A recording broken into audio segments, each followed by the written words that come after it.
Om Jnanatimirandhasya Jnananjana Shalakaya Chakshurunmilitam Yena Tasmai Shri Gurave Namaha. So we just sing it as a kind of formality, but for Prabhupada he was saying this in deep absorption of Radha and Krishna in Vrindavan. It's another song of Bhaktivinoda Thakur. We sing daily so many songs of Bhaktivinoda Thakur. In our daily life we sing Sri Guru Vashtaka by Vishwanath Chakravarti Thakur. Then Nrsimha Stuti, that's from Nrsimha Purana, that was recited daily by Chaitanya Mahaprabhu. And then the other part we sing with that, that's from the Tavakara Kamala Varena Kam, that's from Jayadev's Gita Govinda, which in Tamil Nadu they call Ashtapadi. Ashtapadi, is it?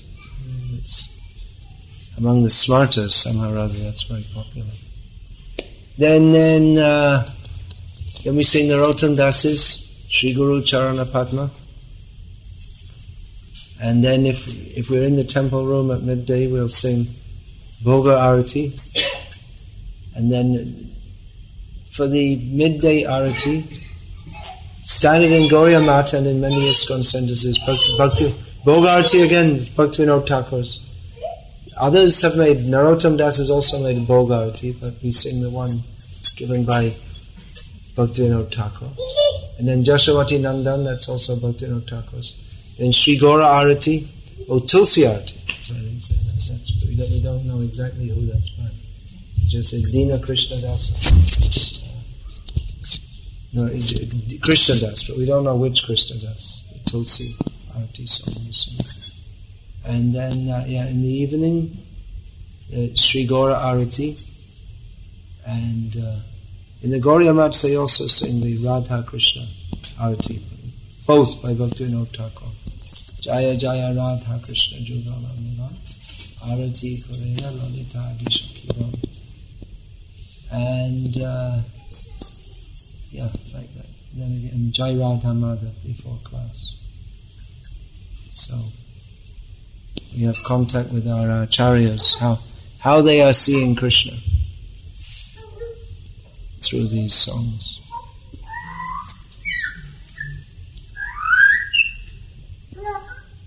And in the Tamil tradition there's the Divya Prabandham.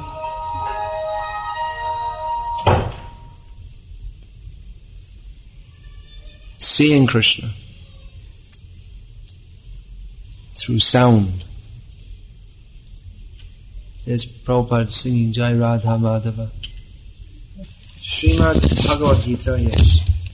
Chapter 11, text 37. We don't usually give classes on chapter 11, do we? Is it? Not much. But today I'm giving a class from chapter 11. This is Arjuna speaking to Krishna. Kasmat shatena nameran natha mahatman gariyase brahmanopi adhikatre ananta devesha jagannivasa Tvam aksharam sadasat param yat. Arjuna says, speaking to Krishna, O Great One, greater even than Brahma, you are the original creator. Why then should they not offer their respectful obeisances unto you?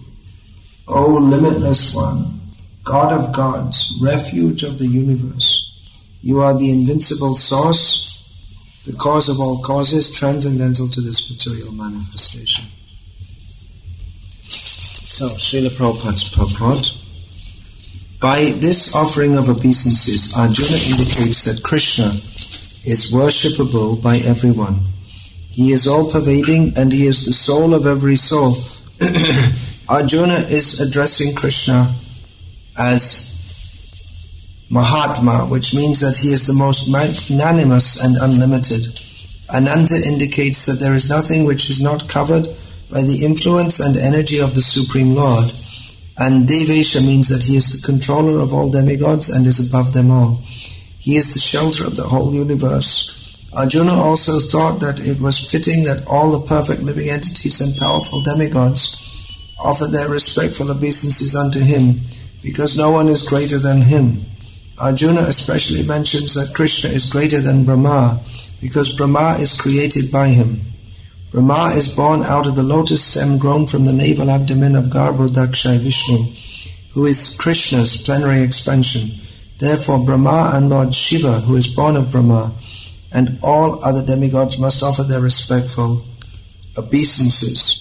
It is said in Srimad Bhagavatam that the Lord is respected by Lord Shiva and Brahma and similar other demigods. The word Aksharam is very significant because this material creation is subject to destruction, but the Lord is above this material creation. He is the cause of all causes, and being so, He is superior to all the conditioned souls within this material nature, as well as the material cosmic manifestation itself. He is therefore the all-great Supreme. Arjuna is praising Krishna, and he's asking a rhetorical question. Do you know what a rhetorical question is? It means it's a statement in the form of a question. Why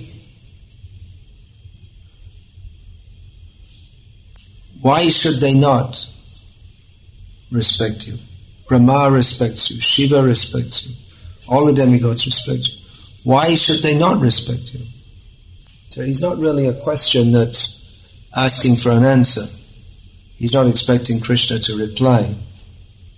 But it's a statement in the form of a question. It's called a rhetorical question. It means a point is made in the form of a question. Why should they not?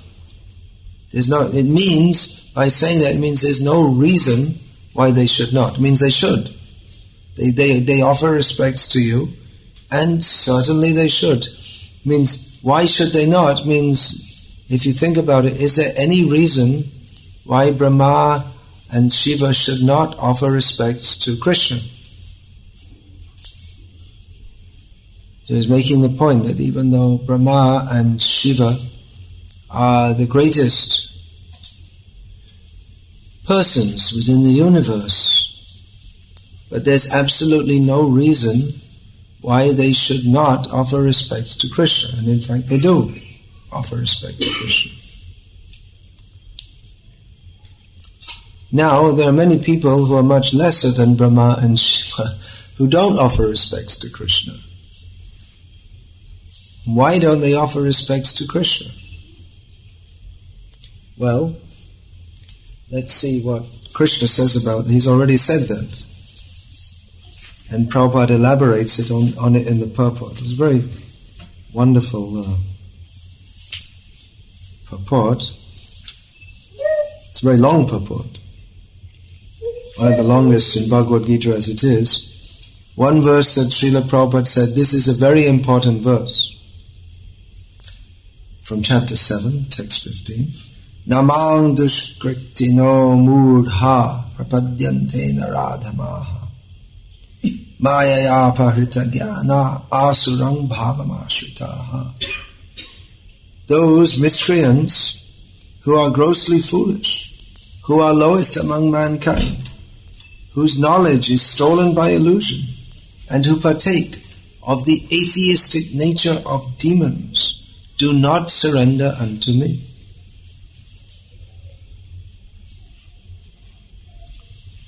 From the purport, at this point a question arises.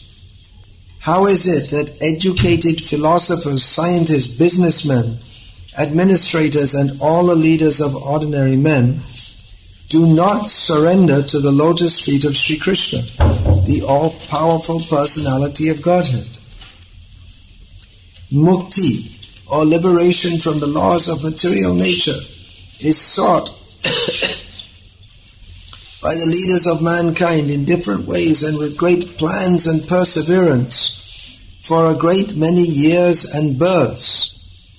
But if that liberation is possible by simply surrendering unto the lotus feet of the Supreme Personality of Godhead, then why don't these intelligent and hard-working leaders adopt this simple method? It's a good question, isn't it? Sometimes people ask us that. Well, if Krishna consciousness is so good, like you say, then why don't more people take to it? If it's really good, then certainly so many intelligent, educated, thoughtful, well-meaning people should take to it. There are planning commissions, there are surveys, research projects, how to improve the condition of mankind. There is the United Nations. There are all kinds of charitable organizations which are thinking of doing good to others. But if the highest good can be had by surrendering to Krishna, then why doesn't everyone take to it? People are following different religious processes, but if you can get the highest religious benefit by surrendering to Krishna, then why don't people do it? And the fact that more people or many people don't do it would seem, people ask that question, well, if it's so good, why don't more people take to it? So by saying that, they imply that it can't really be true. Krishna consciousness cannot really be true, because if it was what you say it is, then certainly more people should have taken to it. So many people follow, then you can fill in the dotted line, your favorite rascal. All these rascals have so many followers. In India there are so many rascals, demons, who are worshipped as God or as great spiritual leaders by similarly foolish rascals. There are so many famous names. The name of Srila Prabhupada is not as famous as that of... There are so many rascals. I don't want to say their names. There's this... well, he's almost dead now. That there was one Baba, something... what's his name? Something, I can't remember exactly. Then there's some Shaviranka in Bangalore, something like that. And some... something like that. I don't want to say exactly. So there are so many of these. Some fisherwoman who loves everyone. They have so many followers. So if Krishna consciousness is actually the path, then why don't more people take to it?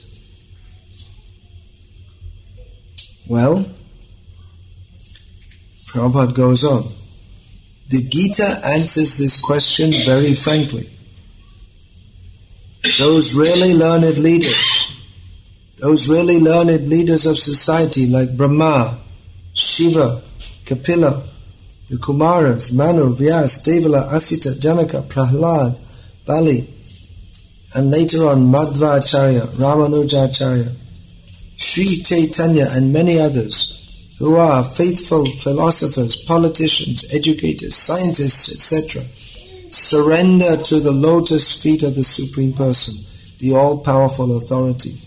Those who are not actually philosophers, scientists, educators, administrators, etc., but who pose themselves as such for material gain, do not accept the plan or path of the Supreme Lord. They have no idea of God. They simply manufacture their own worldly plans and consequently complicate the problems of material existence in their vain attempts to solve them. Srila Prabhupada was gifted by Krishna of presenting spiritual truth in very simple English language, but with amazingly profound insights. Do you know what this word profound means? In the youth class yesterday, I asked them, I didn't know what it means. It's a good word in English. I was saying that Indian languages are better, but this is a good word for explaining Krishna consciousness. Profound means very deep,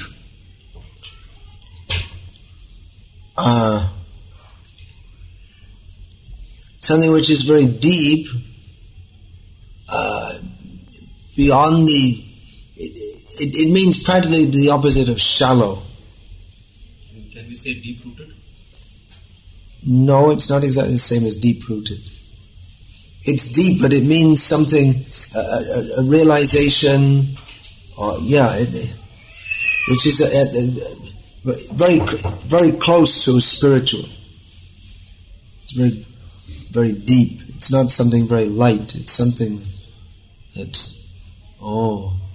we can say a realization that is something profound.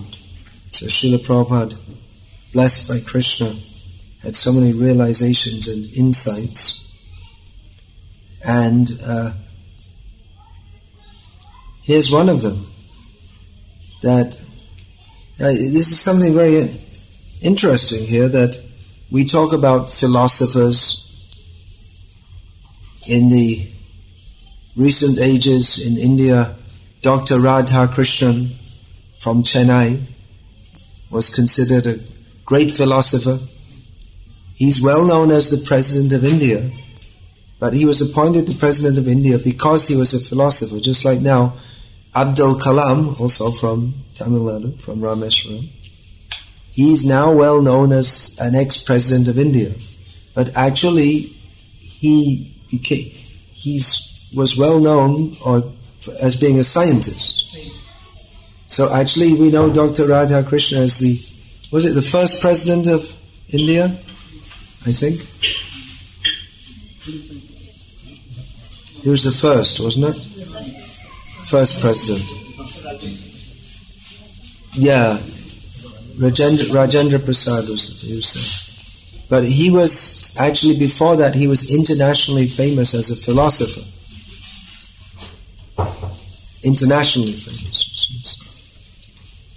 So, of course, he was a complete Mayavadi. Prabhupada opposed him very strongly.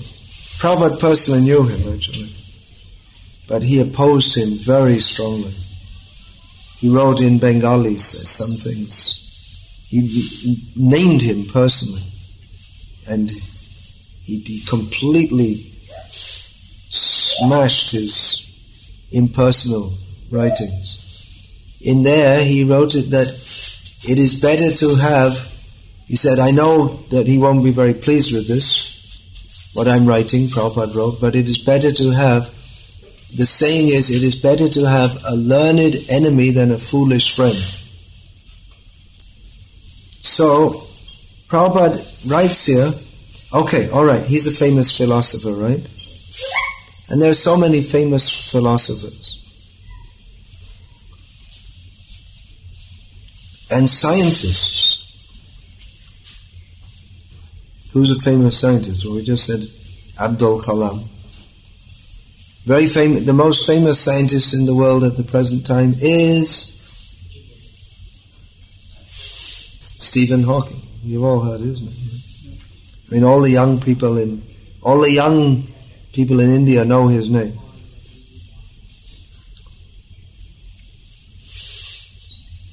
Before, Prabhupada was talking about businessmen.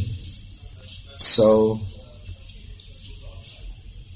in India, the big businessmen are well known. In the West, they don't care about them. In Japan, also, big businessmen are well known. But in India, the Ambanis, the Tatas, the Birlas, and the Hindujas, they're all well known.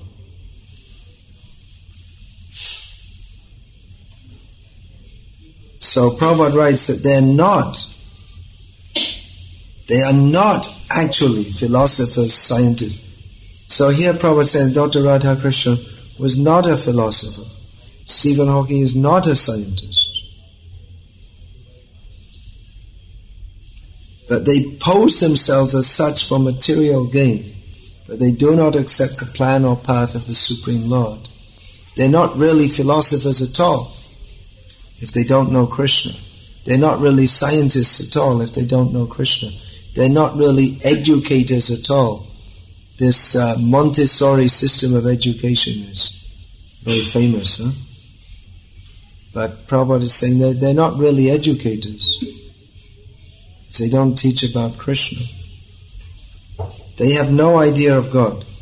Now, they simply manufacture their own worldly plans, and here's, I was saying about a profound realization. They consequently complicate the problems of material existence in their vain attempts to solve them. They're trying to solve the problems, but they're actually making it worse in the name of solving it. Just like they solved, you see, we have a problem. What are the problems of material life? Well, we need food, clothing and shelter. These are the basic. Ahara, nidra, bhaya, maitun. These are the 4 basic needs to be fulfilled. Eating, sleeping, mating and defending.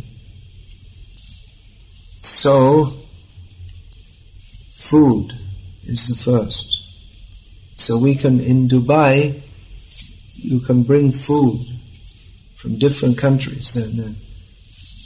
So they've made arrangements. They can grow food in one country and bring it to another. But so it's better. It's you see, you can get food from all over the world, but no one ever eats fresh food. Most people in the world nowadays, they don't know what fresh food tastes like because they've never had it in their life. It's all grown with chemicals. See, the vegetable, you have to cut it, cook it immediately, offer to Krishna, and then take it. But nowadays, they cut it the night before. The freshest you can get is not in Dubai. You won't get it that fresh. But they'll cut it in like North Arcot district, and then take it on the train, early morning train, and then they'll sell it in the wholesale market in Chennai, and then they'll take it to the retail market. So the earliest you can get it is 12 hours after it's cut. And usually they buy it and keep it for 1 day, 2 days, 3 days, put it in the fridge.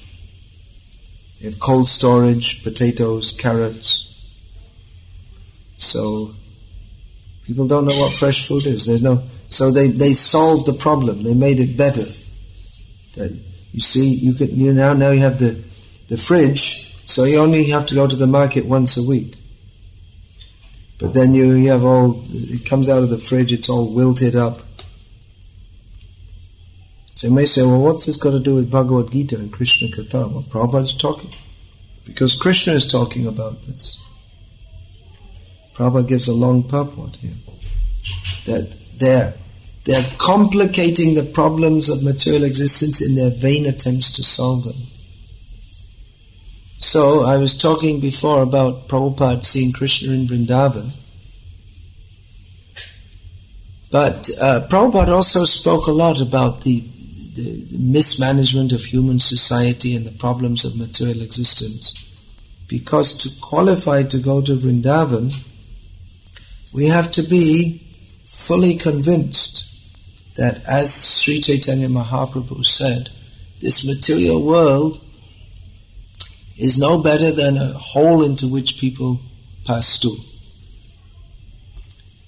Which nowadays we have flush toilets, but previously there were holes in the ground and everyone would come and pass through, and it would smell very bad. I have experienced this, having spent years traveling in the villages in Bangladesh and India. Now there's a move in Bangladesh, everyone should have their own toilet. They're becoming advanced. Otherwise people would go in the field, or there would be one particular hole. So that particular hole where people go to pass through is not very pleasant. Although the flies think it's very pleasant. There are many flies. So the material world is compared to that. We try to decorate it with silk and paint, nail polish, perfume. We try to make neon lights. We try to make it look nice. But actually, this material world is no better than a hole into which people pass through. So that is the reality of material life. And we are here because we don't surrender to Krishna. Why shall we not surrender to Krishna? There's no good reason why we shouldn't surrender to Krishna. If we're actually intelligent, then we surrender to Krishna, because by doing so, we get free from all the miseries of material existence and enter into eternal blissful life. But we don't, because we're so stupid. It doesn't make any sense not to surrender to Krishna. But we don't do so. Because what can we say? It's pig-headed obstinacy.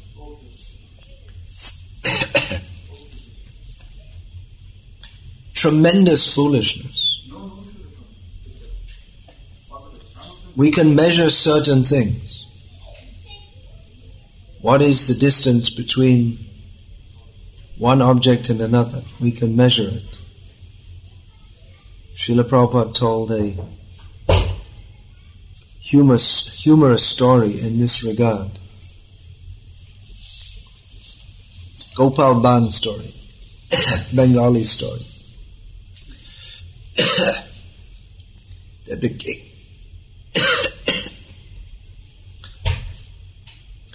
king would keep some joker, because it's always very serious. Serious business, so just for some comic relief he would keep a joker. So his joker was Gopal Ban, the king of Krishnanagar. And one day Gopal Ban walked into the court, and the king he stood in front of the king, and the Maharaj asked, Gopal, what is the difference between you and an ass? So Gopal walked towards the king, counting 1, 2, 3, 4, 5. He reached up to the king and said, 12 steps. So we can measure distance. Well, actually, if you want to get philosophical, you can't measure distance either, because there's no such thing as a fixed point. Anyway, that's a bit of subtle philosophy. We can measure sound, intensity of sound, and like that sound. Is that silent mode? No, it's not silent mode. Silent means silent. But we may not hear something. To us it may be silent, but someone else may be able to hear it. In the West, where the dog culture is very strong. What was that we saw on the internet just now? The main news items. Dog is rescued from a remote island. That means they must have sent the American Marines in or something and spent a few $1,000s to rescue a stranded dog. So, a dog, in the West they have dog whistles. You blow it, and humans can't hear it, but the dog can hear it because it's very high pitch. So then the dog comes running towards you, and you pat it on the head and it licks you, and you feel happy. So we can measure sound, we can measure distance, We can measure specific density of water. We can measure light. There are so many things we can measure. But we can't measure happiness. You can't measure it in a physical manner. We can say someone's happy, someone's very happy, but there's no happyometer. There's hydrometers, hygrometers, and rulers, but there's no happyometer. So similarly, there's no measure to stupidity. Brings to mind a saying of Einstein that what was that? I can't remember exactly that.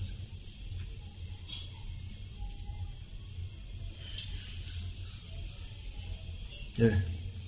What was it exactly? He said there are two things which are immeasurable. One is the universe and the other is man's stupidity. And I'm not sure about the first. In other words, maybe we can measure the universe, but we can't measure man's stupidity. Two things that are unlimited. So one is the universe and the other is man's stupidity. And I'm not sure about the first. Now they're getting you on the landline, huh? So, why should we not surrender to Krishna? It's just due to unlimited stupidity, that's all. What else can be said? So I may say, well, but there are so many highly intelligent people who don't surrender to Krishna. How can you say they're all stupid? Well, they are stupid.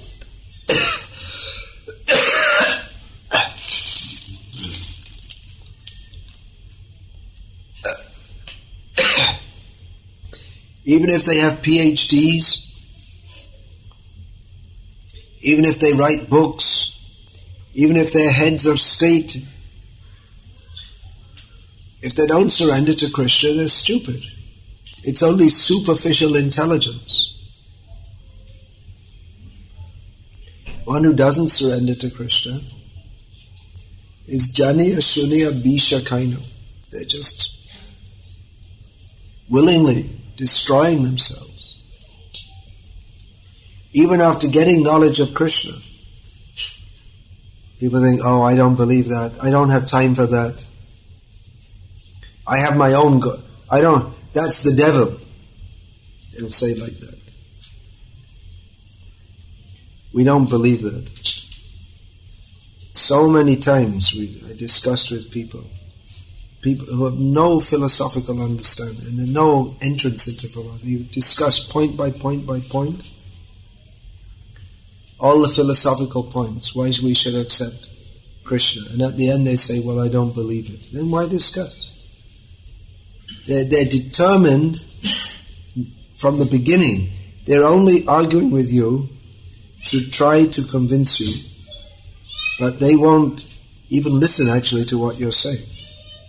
I guess you could say that about us also, because we know that what they're saying is nonsense, and we're not saying, and they think what we're saying is nonsense, but we're not speaking dogmatically. And if we do examine philosophically, there is nothing in comparison to Krishna consciousness, which is why I'm always asking devotees to read Srila Prabhupada's books, because I find that many of our devotees in ISKCON, they're accepting Krishna consciousness, but not in the way that Srila Prabhupada gave it. What do I mean by that? Because Srila Prabhupada, he was always speaking philosophy. Day and night, literally, Srila Prabhupada was speaking philosophy. During the day he would meet with people and his disciples, and and all kinds of people he would meet with. He would have public programs. And they would bring... Srila Prabhupada very much liked that his disciples would bring to him educated people, like professors and leading people of society, intellectuals, and Prabhupada would preach to them. And at night he would go on speaking philosophy by dictating his Bhaktivedanta purports. So when I say that devotees are not accepting Krishna consciousness, Prabhupada gave it to us, it means that they follow 4 regular principles, chant 16 rounds, and they do all the rituals, Mangalarti, all these things. But without reading Prabhupada's books, it's just like a kind of religion, you can say. The different religions, they have their rituals, right? In Islam, they do 5 times namaz and Ramadan fasting, and in Christianity they go to church once a week. So they have their rituals. So if we do the rituals of Krishna consciousness, but we don't try to understand the philosophy as Srila Prabhupada has given it, then we can say we're following a kind of religion. But Srila Prabhupada didn't present Krishna consciousness as a religion, but as it's normally understood, but as a science. That we should scientifically understand, not that because we're Hindus and we're pious, we take it, of course that's good. We find many Hindus, people from Hindu background, are taking to this path that Srila Prabhupada and all the acharyas, Chaitanya Mahaprabhu has given us. So more Hindus are taking to it. That means because of some, we can say because of some natural piety. But we shouldn't take to it as simply another branch of Hinduism. But we should understand this philosophy. Srila Prabhupada, we'll find in the Science of Self-Realization, when one journalist asked Prabhupada about this religion, Prabhupada said it is not a religion, it is a scientific, cultural and philosophical presentation for the re-spiritualization of the entire human society. He didn't want to use that word religion, because religion is defined in the dictionary as a kind of faith. Now definitely faith is required, that Krishna speaks in Bhagavad-gita of faith. Faith is the basis. Shradhana Purusha Dharmas Yasya Parantapa Aprapya Mang Nivartante Mrityu Sangsara. One who does not have faith, one who does not maintain faith in this, he falls away. He goes back to samsara, to death and repeated birth. So faith is required, but this term faith, this has been analyzed by Srila Bhaktivinoda Thakur in his Chaitanya Shikamrita. Very important book. Monumentally important book. That there are 2 kinds of faith, Lokiki Shraddha and Shastriya Shraddha. Lokiki Shraddha means a general kind of faith. Without going very deeply, one has a general kind of faith. And Shastriya faith means that we've studied Shastra, we've heard the philosophy described, we apply our intelligence to try to understand this. In this way our faith is fixed. Otherwise, the Lokiki Shraddha, that will tend to be mixed with Lokik. You have this word in Tamil? Lokik? It means worldly. It literally means of this world. And there's another term, alokik. It means not of this world. So if our faith in Krishna is lokik, you see, just like you're born in a Hindu family and you worship many gods, mostly, isn't it, in Hindu families? So you have a general idea that Krishna is good, different gods are good, religion is good. But at school also we learn so many things, and from the TV we learn so many things. So we have a kind of mixed up general idea of the world. And then we take to Krishna consciousness and we learn that Krishna is supreme. We take to that. But we may have we may take along with us many of the ideas that we've imbibed since childhood. Just like all over the world, I think more outside of India than within India, there's very high regard for Mother Teresa. People think she's a great saint. And in India also you'll see many times pictures of Mother Teresa. But from the Shastriya point of view, she's not a great saint. She was actually, I gave a long lecture on this. Do we have that here? About Mother Teresa, that CD? You probably don't have it here. Because I was discussing some of the points. I don't want to get into it in great detail now, but actually she was a meat eater. And she was living in Calcutta all her life. So she had ample opportunity to learn about Chaitanya Mahaprabhu. She had no interest. And she was if anyone was chanting Hare Krishna, she would want to convert them into a meat-eating, beef-eating, non-chanter of Hare Krishna. So we can't call her very saintly. She was concerned with the body. And she believed in Jesus somewhat, although later it came out that actually she had lots of doubts in Jesus that came out after her death. So, but there's a general idea that she's very saintly and compassionate. But if we read what Prabhupada says, that concern with the body, he is like this compassion, it's like being compassionate for the saving the shirt of the drowning man. If we're concerned with the body, then it's just like the shirt is the covering of the body, so the body is the covering of the soul. So real compassion means, like Srila Prabhupada, to go all over the world and tell people that you're all rascals because you're not surrendering to Krishna. And Prabhupada used these words regularly. So that's real compassion. Prabhupada was challenged in Haridwar when he was there in 1977, speaking very strongly. And someone asked, well, why aren't you compassionate? And Prabhupada said, your idea of compassion is like blowing on a boil. Who's had a boil? Anyone had a boil? Mostly everyone gets at some point in time. So if you get a boil, it's very painful, isn't it? If someone comes and blows on it, that won't help much, will it? You might, again, there's no painometer.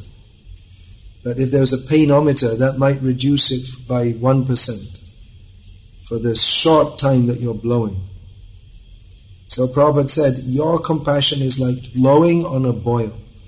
Real compassion is to take a knife and cut it.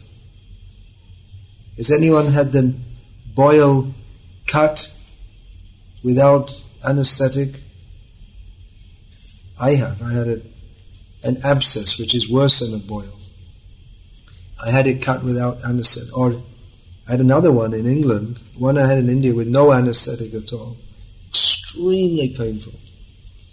And in England they put some dry ice, which was not effective, only slightly effective.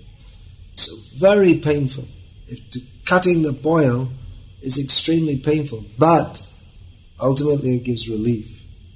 So Srila Prabhupada gave this example, that real compassion is to cut the boil, bring out all the pus. So, I'm just giving this as one example, that we may have many ideas which we've absorbed throughout the course of previous lives and in this life. And unless we hear and understand this philosophy from Srila Prabhupada's books and devotees who are speaking according to Prabhupada's books, then we'll maintain that. We'll think, yes, Krishna is very nice, Krishna is very sweet, Krishna is very beautiful. We like to hear about Krishna in Vrindavan. We like to hear stories about Krishna. But at the same time, we have many misconceptions which actually tie us to this material world, because we're still in the bodily concept of life. And we're thinking that worldly service is very good. Although we're not against hospitals and all these kind of things, but we should know that they have no value for the soul. That's why Srila Bhaktisiddhanta Saraswati Thakur said that the neophyte devotee ringing the bell in the temple during arati is thousands of times more valuable, both materially and spiritually, not even spiritually, but even materially, than the altruists opening thousands of hospitals. So any neophyte devotee who goes in the temple and rings the bell, ding, ding, ding, is far better than Mother Teresa.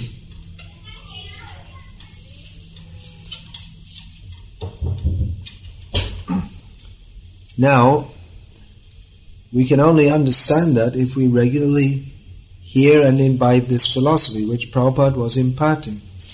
But we have to be ready to accept that also, because if we say these things, most people won't be ready to accept it. Unless we say it again and again and again, even our own devotees won't accept it. In fact, some of our so-called devotees who definitely cannot be reading Prabhupada's books. That's why I gave this lecture in Secunderabad, which lasted almost 2 hours, about is Mother Teresa a saint? Because someone had asked me, someone in America, said that she was told by someone that she should learn compassion by reading about the life of Mother Teresa, and she asked me about that by email. Well, should I do that? Now, even if you think that Mother Teresa is compassionate, which I don't think is very compassionate, eating animals, what's that compassion? But we don't have enough examples among our Vaishnava acharyas. You can't learn from our Vaishnava acharyas. So, what Krishna consciousness means is it's a revolutionary way of thinking, and we may not be ready to accept it, and we might not want to accept it, or we might be embarrassed to say these things because people will think, "What's wrong with you? You don't regard Mother Teresa." I don't have any particular thing against Mother Teresa. I happen to think of this example. I mean, it could be. Let's say that fisherwoman from Kerala who embraces everyone. She's so much love. It's not love. It's rascaldom. Because actual love means to instruct people about Krishna. To say that you love someone without instructing them to surrender to Krishna is just entangling them in this material world. It's violence towards them. They may feel, very nice. Amma embrace me. But she's not your Amma. And what's she doing embracing so many men? It's completely bogus. In the name of being religious, she's diverting people from the actual path, which is Krishna consciousness, surrender to Krishna. So she's another rascal. They're all rascals. See? But if you say this, people will become upset. So they think, yeah, they're all very nice, they're all very good. Not according to Bhagavad-gita. They're not good. So we're not going to understand this unless we hear Bhagavad-gita as it is, regularly. And all that we have to read Prabhupada's books to understand all these points. This is one, there are so many points to be understood. It's not a light subject to understand. Srimad Bhagavatam, Vedyam Vasavamatra Vastu, this is the real subject of the Vedas. So it's not just, it's not like a Tom and Jerry cartoon or something. You can't learn about Krishna from TV Mahabharata. Vedyam Vasavatra Vastu Shivadam Tapatrayan Mulanam. It is all auspicious and it uproots the threefold miseries. Vedyam Vasavatra Vastu, Srila Prabhupada says, it is reality distinguished from illusion for the welfare of all. So, to understand, to accept this, we're not going to, well, first of all, to accept it, we have to know what's in Prabhupada's books. And not put our own spin on it.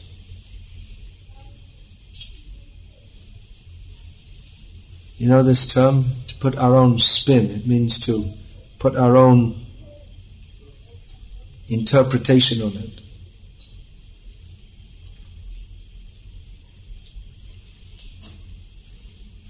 Just like, well, just to give one local example, there's one book I saw published locally, in this area, of Bhagavatam shlokas for learning. But I saw that many of the shlokas that Prabhupada spoke regularly are not in there. 5th canto of Bhagavatam, can give this. And I can only presume they're not in there because someone thought that they don't like these verses very much. Because they're not the kind of verses that people like to hear very often. Because it smashes completely illusion, which is why they're in the Srimad Bhagavatam. People don't like to hear this. Okay, I'll just read a few verses that Srila Prabhupada often quoted.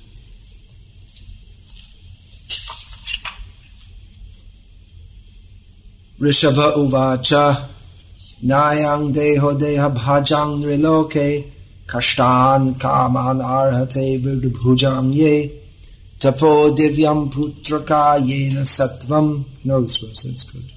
Shudhyad yasvad brahma sokyam tvanantam. Oh, there's a printing mistake there. Oh, I'll just make a note. Send that to the editors. Okay, translation. Lord Rishabdev told his sons, my dear boys, of all the living entities who have accepted material bodies in this world, one who has been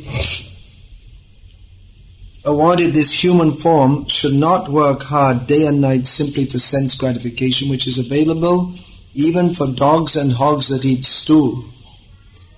See, people don't like to hear this, right? So, but we should hear it. We need to hear it. One should engage in penance and austerity. People don't like to hear that either. To attain the divine position of devotional service. We like to hear that just by chanting Hare Krishna, you can attain all perfection, which is true. But here also in Bhagavatam says that some penance and austerity is needed. You just can't chant Hare Krishna and be a sense enjoyer. It doesn't work. You don't get the result. By such activity, one's heart is purified, and when one attains this position, he attains eternal blissful life, which is transcendental to material happiness and which continues forever. Okay, the first two lines of the next verse were quoted often by Srila Prabhupada, and the other two lines also, but especially the first two lines. Mahat sevang dwaram ahur vimuktis tamo dwaram yoshitang sangi sangam. One can attain the path of liberation from material bondage only by rendering service to highly advanced spiritual personalities. Then the second line, Tamodwaram Yoshitam Sangi Sangam. For those who are not interested in such activities, who associate with people fond of women and sex, the path to hell is wide open. Then, text 4, this is another one quoted very often by Srila Prabhupada. Nunang pramatah kurute vikarma yad indriya pritiya aprinoti nasadhu manyeyata atmano yam asan api kleshada asadehaha. When a person considers sense gratification the aim of life, he certainly becomes mad after materialistic living and engages in all kinds of sinful activity. He does not know that due to his past misdeeds, he has already received a body which, although temporary, is the cause of his misery. Actually, the living entity should not have taken on a material body, but he has been awarded the material body for sense gratification. Therefore, I think it not befitting an intelligent man to involve himself again in the activities of sense gratification by which he perpetually gets material bodies one after another. Follow that? It needs a bit of explaining. If you just hear it, it's a bit difficult to catch. Text 5. Parabhavastavad abodha jato yavanna jignyasata atmatattvam. As long as one does not inquire about the spiritual values of life, one is defeated and subject to miseries arising from ignorance. Then text 8, another one. This is chapter 5 of Canto 5 of Bhagavatam. This is a verse often quoted by Srila Prabhupada, but somehow or other not very often quoted nowadays in ISKCON. Why is that? We should quote what Prabhupada quoted, isn't it? Pungsastriya mituni bhavametam tayor mito hridaya granthim ahuhu ato griha kshetra sutapta vitaya janasya mohoyam ahammameti. The attraction between male and female is the basic principle of material existence.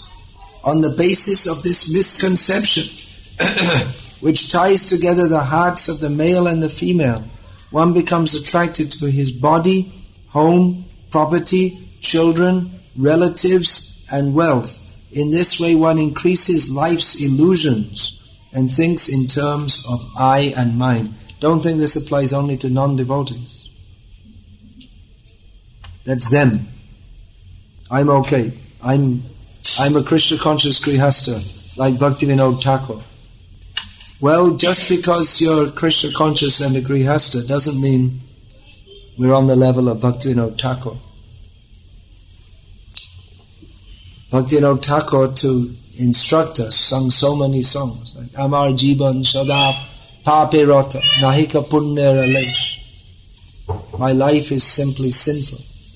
We like to sing the songs of Bhaktivinoda Thakur. Jamuna Puline Kadamba Karane Ki Herinu Shokiyaj. We like to say, oh my friend, Gopi friend, what did I see on the banks of the Yamuna today? This, what is that?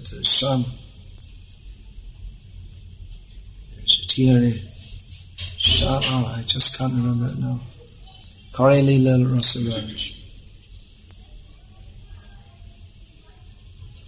I saw Rasaraj Sri Krishna performing his pastimes.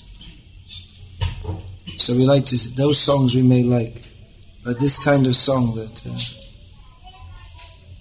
Gopinath, Mama Nivedana Shunu. Oh Gopinath, please hear my prayer. What is the next line? Bishoyi Durjana Sada Kamarata Kichu Nahi Maraguna. We don't like to. I'm simply a sinful rascal, full of, attached to material desires. I don't have any good qualities. So we should hear. We need to hear this also. We also have, Grihasthas also have to think of becoming detached at some point in time. Detached now, one should perform one's worldly duties, wife and husband together in Krishna consciousness, living peacefully and happily in Krishna consciousness, but at the same time knowing that this is not my ultimate identity. I can't remain forever in this particular family. Therefore, as Bhaktivinoda Thakur said, that Krishna Sangsar Karo, Charyanacha, Krishna Mata, Krishna Pita, Krishna Dharmasha. That we should perform our family life. Krishna Sangsar Karo means for Krishna, or it means that we should prepare to enter the family of Krishna.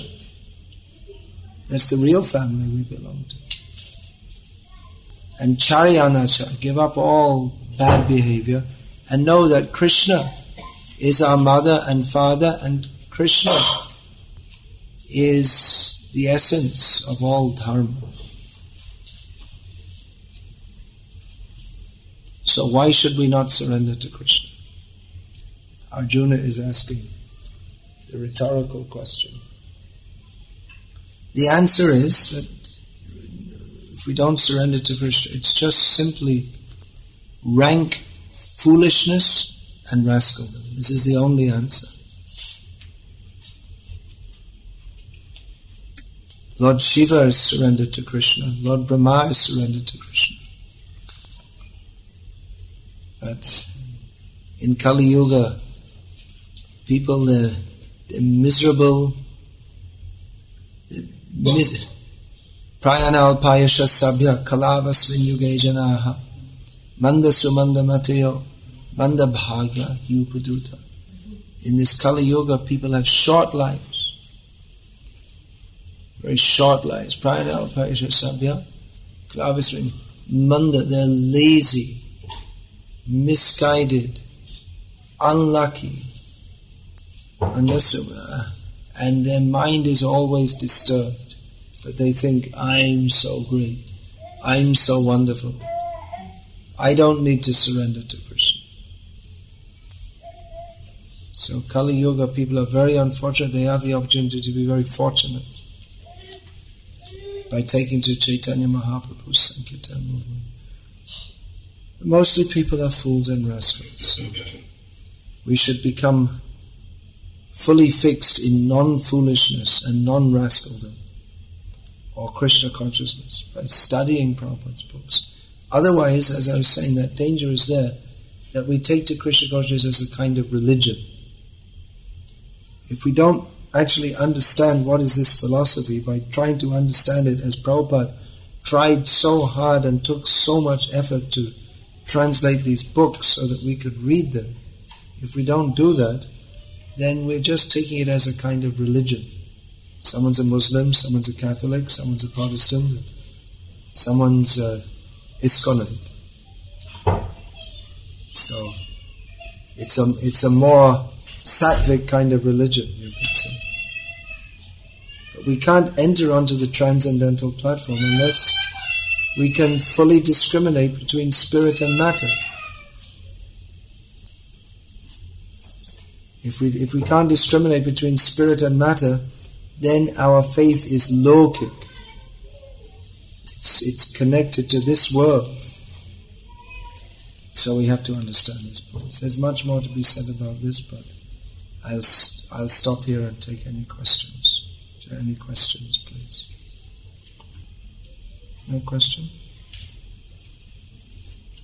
Please give my diary and pen.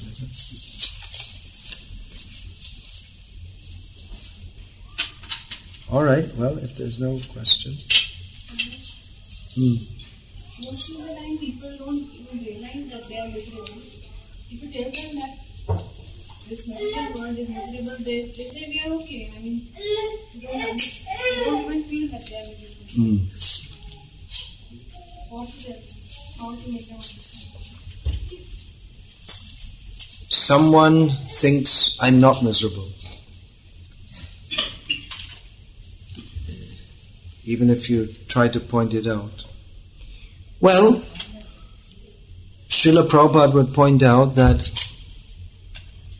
this material world means birth, death, old age and disease. No one can avoid these.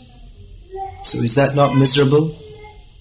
They'll say that's natural. Yeah, natural, but still it's miserable. You say, well, you can't avoid it. I'm going to say you can avoid it by Krishna consciousness. It requires some piety to accept this also. But philosophically, there should be no difficulty to point out that this material world is miserable.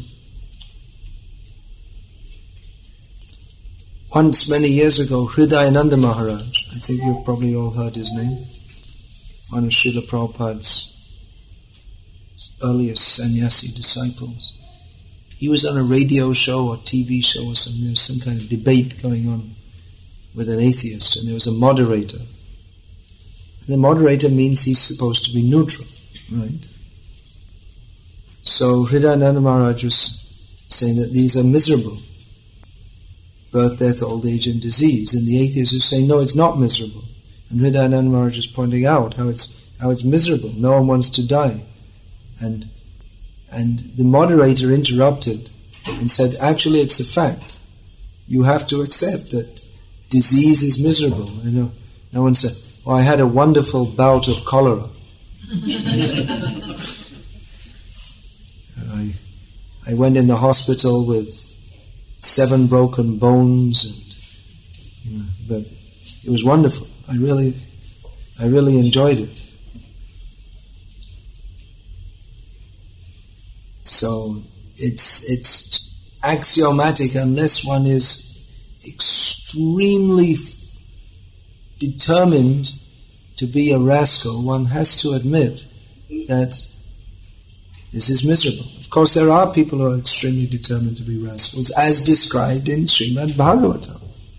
See if that's in the book. Matyena Krishna Paratasvatova Mito Bipantyeta Kriha Pratanam Adanta Gobhir Vishatanta Misram Punaf Punascharvitacharvananam.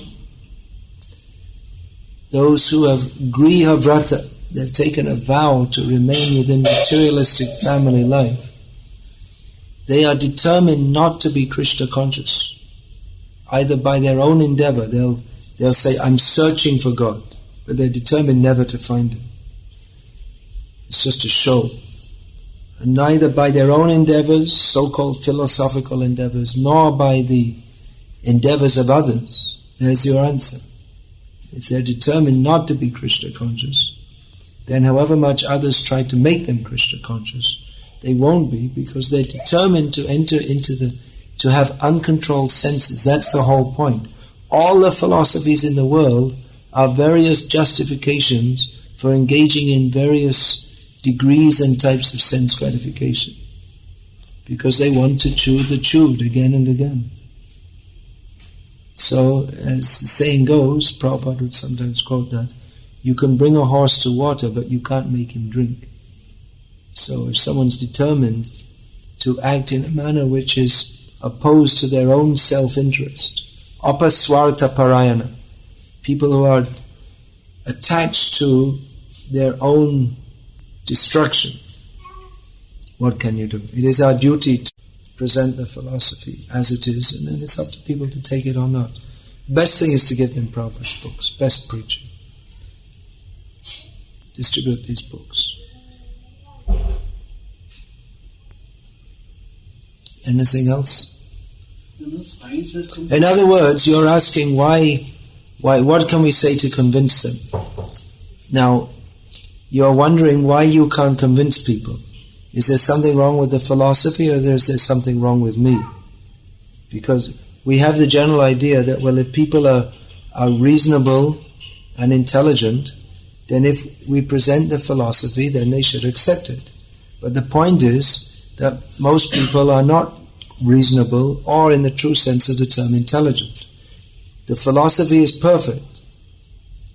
And again, we're not saying that dogmatically. It's a fact that birth, death, old age and disease are miserable. So that's perfect philosophy, to present that. And if you say it, it may not be a fault in your presentation, but the fault lies in them. So therefore it's our duty to present this, and then if others take it or not, well, that's up to them. We did our duty, that's all.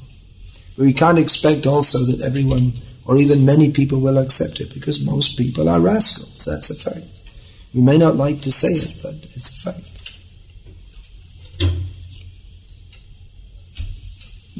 What's that? You mentioned that alaukic and laukic concept of the universe. Now, science also has come to the same stage that there is a local... Not really. Local and non-local reality. Where in non-local reality, science has no domain. Yeah, but they don't have any insight into what it actually is. And if we present, you see that, but their concept is still materialistic. They don't have any spiritual concept. That we have to give.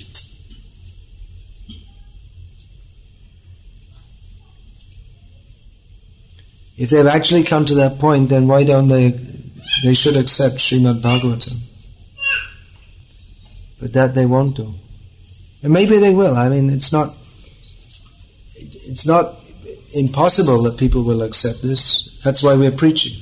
But at the same time, we have to understand that many people won't accept it, or they may accept it only gradually and slowly. So preaching requires some patience also.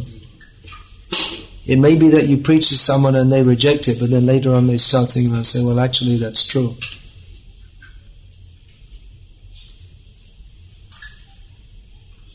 That is still at nascent stage. All nuclear scientists are coming back to Hindu form of perspective. No, Hindu is a laukic term. Local term, of course. It's not a Shastriya term.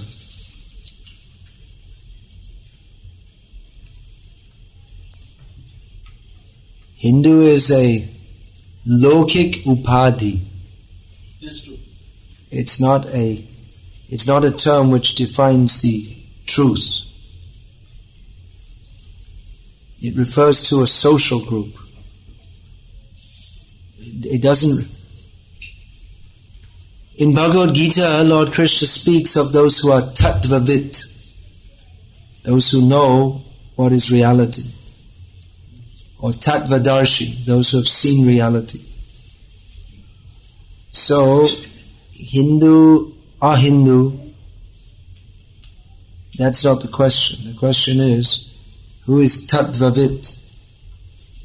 Who knows reality? So Hinduism is another, to say Hinduism is another kind of, as I said, bhautik or lokic upadhi, on a group of people who practice what is called a religion. But as I was explaining, reality, truth, when we say Krishna consciousness, that means to understand reality as it is. That is not a kind of religion, it's not a kind of faith. One has to have faith to approach it. That's true even with science of this material world. It also requires some kind of faith. Just like I was saying, measuring a distance. Say, actually you can't measure any. In pure philosophical terms, there's no such thing as measuring a distance between 2 points, because there are no points.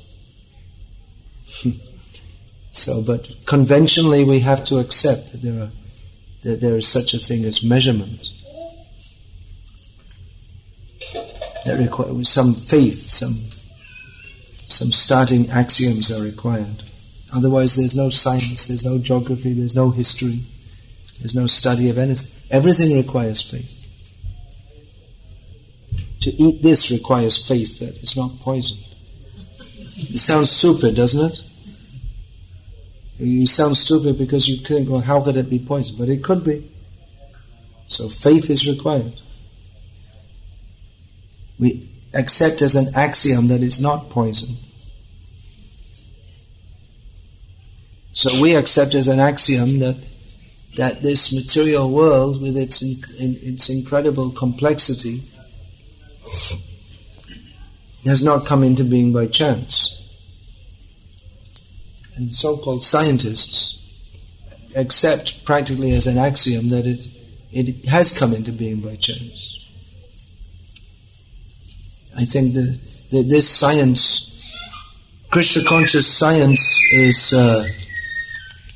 better science than that of the atheists who say that everything has come into being by chance.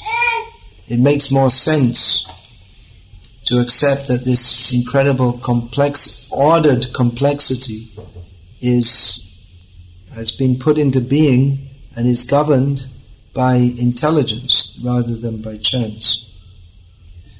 Can you please advise us on how to preach to beginners? We experience that newcomers usually get scared on hearing our philosophy, Srila Prabhupada's philosophy. It's not our philosophy or Srila Prabhupada's philosophy, it's fact. Philosophy, you're talking about an opinion. It's not an opinion, it's a fact. Is there a way like how we progress in schools like from kindergarten to higher classes? Srila Prabhupada spoke these things openly and clearly. Those who were sincere accepted, those who were not sincere didn't. That's all.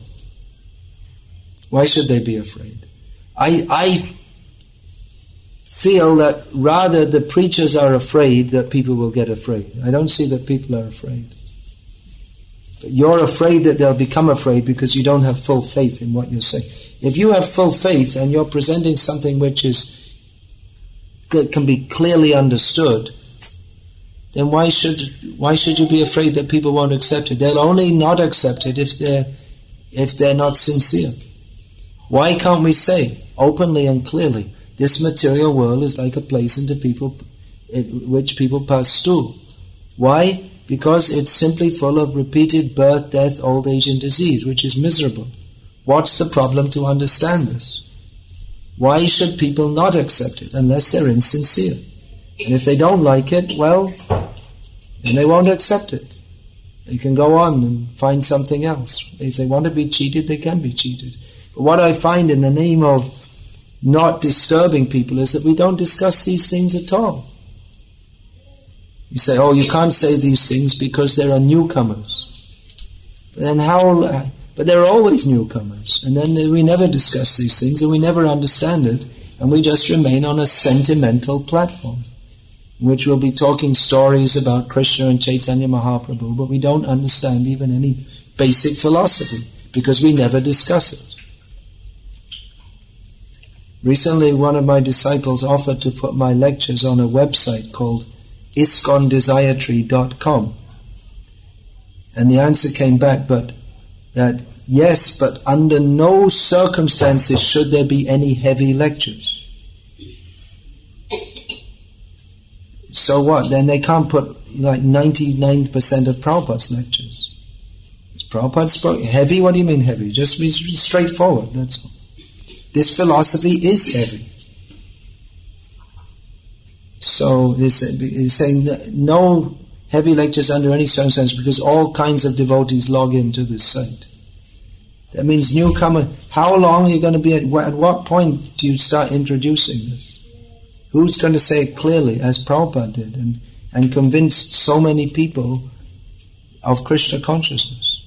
Are you determined to keep this as some kind of Hindu sentimental religion, or you want to have the truth? Maybe you will get more sentimentalists if we don't speak the truth, but you won't get people who want the truth, which is what Prabhupada wanted, what Krishna wants, because he speaks Bhagavad-gita. And it's the Mayavadis who have reinterpreted Bhagavad-gita. They don't want to present it as it is, because they don't want to present the truth.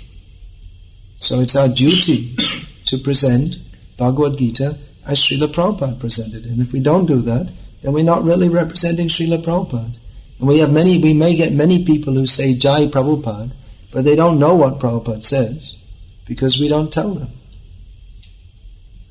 That's why I say it seems to me that many people take to Krishna consciousness as a kind of religion, rather than trying to understand the truth, the reality that this material world is miserable and we have to surrender to Krishna. Because we don't discuss these things. With the idea that people may become disturbed. They may become disturbed, but if they become disturbed, that just shows that they're rascals, that's all. And if we do speak the truth, then we'll get people who are sincere to understand it. And if we don't, we may get many sentimentalists who they chant Hare Krishna and think Mother Teresa is a great saint, which means they don't actually accept Bhagavad-gita as it is.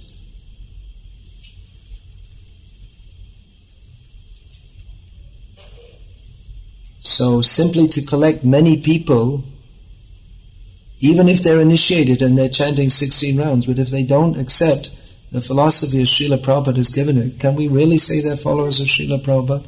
Can we really say they're devotees of Krishna? There are so many sahajiyas, sampradayas in Bengal who they chant Hare Krishna, but they have all kinds of wrong ideas because they've never been taught the right idea, or they prefer the wrong idea to the right idea. So no heavy lectures under any circumstances is not something given to us by Srila Prabhupada or the previous acharyas. It's some new idea that new people should not be exposed to the truth. Then when are they, why not? If I hadn't been exposed to the truth, then I probably wouldn't have come. If I'd have come in and someone told me Mother Teresa is a great saint, I'd have said, okay, thank you very much, and turned around and gone out. I could understand that even without reading Prabhupada's books, that this world is simply full of cheaters and cheated. I was looking for someone who has the courage to speak the truth, to speak the reality. I don't accept this idea that you can't speak the truth because newcomers won't accept it. If they don't, what's their problem to accept it? If they don't accept it, ask them, what's your problem? Why don't you accept that birth, death, old age and disease is miserable? What's the problem? How do you find birth, death and old age and disease in any way desirable? If they're sincere, they have to accept. If they're not sincere, then what can you do? Then you save yourself the problem of having insincere people.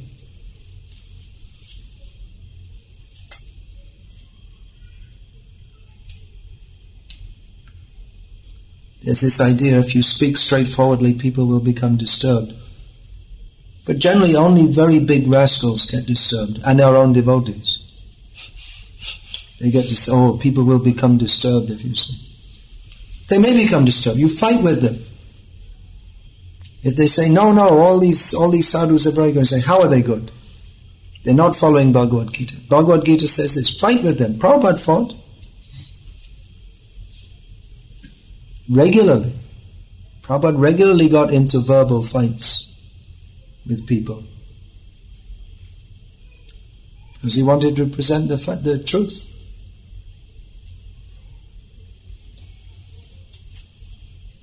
Big men, professor. One professor was brought in Philadelphia. They brought one professor. He said, Prabhupada said, what are you teaching? I'm a teacher of Hinduism. Prabhupada said, what do you mean by Hinduism?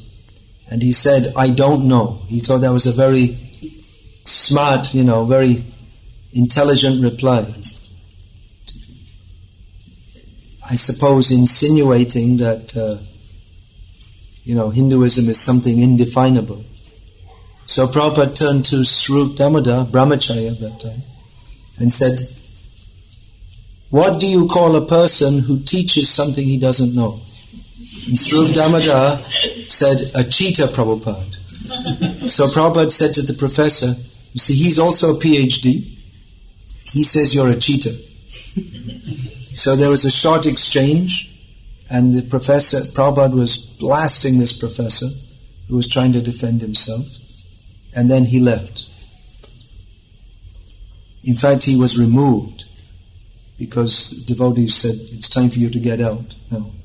You don't be offensive to Prabhupada. Prabhupada was shaking in anger that this person is such a rascal. He calls himself a teacher, but he's cheating. Actually, he was a Gujarat, he was a Vallabh Sampradaya background, but he was like an atheist or something like that. So Ravindra Swarup Prabhu, who had brought him, said, well, it's very difficult for me after that because he was still studying at the university. And he'd brought this professor, and it was very difficult because that was his professor, and Prabhupada, fought with him. And he came out, and the professor was very angry at Prabhupada. But years later, that professor, Ravindra Swarup Prabhu met him and said, actually, sometime after this exchange, I thought, and it's true what your guru said, and I've gone back to my Vaishnav roots. So you may say that was very bad preaching by Prabhupada. The professor left, he became angry, he was a very important man in the academic world. But Prabhupada wouldn't compromise. And the result was that eventually that man, he thought about what Prabhupada had said, and he accepted it. Whereas if he had just met him, oh, very nice, you're a professor, very good, then there would have been no actual preaching effect. Prabhupada showed we have to fight for Krishna. And his disciple, if Prabhupada hadn't done that, his disciples also, how would they understand? So yeah, it's disturbing. Krishna consciousness is disturbing. Mostly people want religion, they want something makes you feel nice, right? So Krishna consciousness makes us feel nice by disturbing all the non-nice things which we think are nice. We have so many, who can deny? We have so many material attachments. How are we going to ever get free from them? Not by blowing on the boil. It won't work. You have to get serious about this.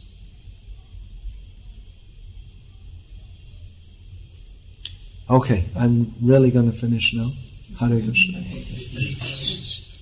Not finish, it means this session is finished. I pray to Srila Prabhupada to go on speaking on these topics. Many devotees speak on very high topics. I'm in the basement cleaning up. Someone has to. We're talking about kindergarten. There's a kindergarten. This is the kindergarten. We should talk these things. Someone has to say who. Actually, we should all say. We should all be discussing these things regularly, as Prabhupada was.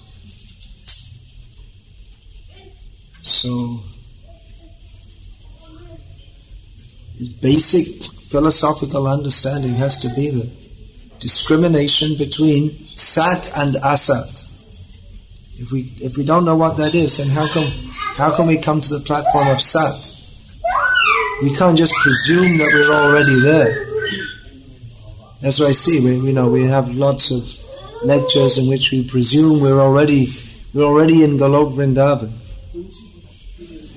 But let's have a look and see, where are we really at, and what do we need to do? Kam, Krodh, Lobh, Moha, Mada, Adi, Abhishta.